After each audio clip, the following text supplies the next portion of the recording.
पिछली रोटी घर के मर्द नहीं बल्कि तू खाया कर बहू। बहू, तुझे कितनी बार कहा है कि पिछली रोटी किसी की भी थाली में मत परोसना, फिर भी आज तूने मेरे बेटे की प्लेट में परोस दी। कितनी बार तुझे एक ही बात समझाऊं, इतनी छोटी बात तेरे दिमाग में क्यों नहीं घुसती? ऐसा कहते हुए मालती जी थाली से पिछली रोटी निकालकर गुस्से से पूजा के हाथ में पटक कर रख देती हैं और कहती है, इसे तू खाया कर। 100 दफा मैंने तुझसे कहा है कि घर के मर्दों को पिछली रोटी नहीं खिलाते, फिर भी परोस आती है। अरे, घर के मर्द पिछली रोटी खाएंगे तो जिंदगी में कभी आगे नहीं बढ़ पाएंगे, हमेशा पिछड़े ही रहेंगे। इसलिए तो कहती हूँ कि तू खाया कर। ऐसे भी तुझे कौन सा दुनिया से आगे निकलना है जो तू नहीं खाती ये पिछली रोटी। गुस्से से मालती जी कहती हैं, माँ जी, मैं ही तो खाती आई हूँ जब से इस घर में ब्याह कराई हूँ, पर आज वो आटा थोड़ा सा ही बचा था और खाने के लिए सिर्फ ये और मैं ही बचे थे, तो मैंने इनकी थाली में वो रोटी परोस दी थी, क्योंकि रोटी एक आदमी के खाने भर की ही थी। डर से झिझकते हुए पूजा कहती है, हाँ हाँ हाँ, सब पता है तेरा नाटक। खुद को खाना नहीं है तो बहाने बना रही है, और आटा खत्म था तो राजू को बोलकर पिसवाना था ना, या रेडीमेड मंगवाना था। ये सब तेरे बहाने हैं बहू, मैं अच्छी तरह जानती हूँ। हाथ नचाते हुए मालती जी कहती हैं, माँ जी, वो मैंने कहा था देवर जी को कि आटा थोड़ा ही बचा है, इसलिए जल्दी भेज दें, पर वो शायद से भूल गए होंगे, इसलिए भेजे नहीं।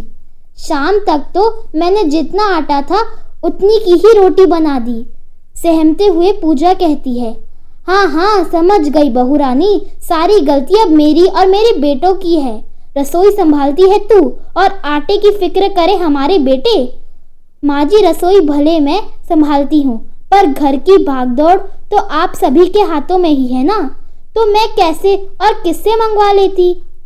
इतना सुनाने के बाद नाराजगी के साथ पूजा कहती है, देख पूजा, आजकल तेरी जुबान बहुत चलने लगी है, थोड़ा संभाल।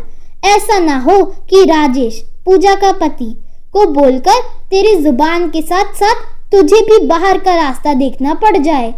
इसलिए अपने मुंह पर ताला लगाकर रख और जितना बोला जाए उतना ही किया कर।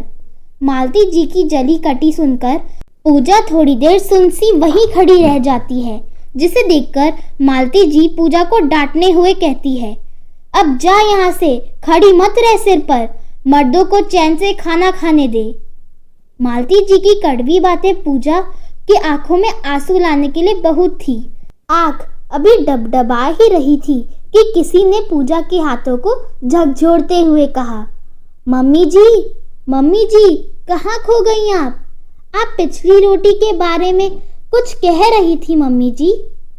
राधिका की आवाज से पूजा जी अतीत से वर्तमान में लौट आई और अपनी सजल आंखों को खुद के वश में करते हुए अपनी बहू राधिका को कहती है, बहू, ये पिछली रोटी तू मत खाया कर, मुझे अच्छा नहीं लगता तेरा ये पिछली रोटी खाना।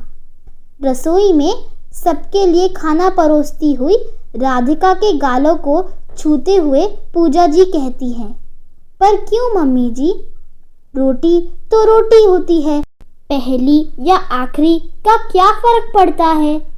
आज के जमाने की पढ़ी लिखी राधिका पूजा जी से कहती है, पड़ता है बहू, फर्क पड़ता है, समानता और बराबरी का फर्क पड़ता है बहू। इसलिए तो कह रही हूँ, पिछली रोटी तू मत खाया कर, क्योंकि मेरे लिए सभी बेटे बहू बराबर हैं। पूजा जी खुद पर बीती कल की कहानी को याद करके कहती हैं, ठीक है माँ जी, आप जैसा उचित समझे। कहकर राधिका टेबल पर प्लेट लगाने चली जाती है और पूजा जी फिर से अतीत के गलियारों में। कितना फर्क करती थी मेरी सासू माँ मुझ में और सभी बहुओं में। जब मैं अकेली थी तो भी पिछली रोटी मैं ही खाया करती थी, और जब देवरानियां आने लगी तो भी मैं ही खाया करती थी पिछली रोटी, क्योंकि सासू माँ की नज़र में मैं ही सबसे पिछड़ी थी और उनके मरते दम तक भी रही। पर मैं अपने घर में ऐसा नहीं होने दूंगी, क्योंकि मेरे लिए सभी बेटे बहू एक बराबर हैं। पूजा जी ने कल की आप बीती से सीखकर अपने आज को सुधार लिया था। तब वो बहू थी इसलिए झेल गई, पर अब वो सास थी इसलिए किसी को झेलने नहीं दी। दोस्तों, कई घरों में पहली और पिछली रोटी के बारे इस तरह की धारणा होती है। पहली रोटी अक्सर गाय को दी जाती है और पिछली रोटी कौवों या कुत्तों को खिलाई जाती है। वीडियो पसंद आए तो इस वीडियो को लाइक करें, चैनल को सब्सक्राइब करें। धन्यवाद।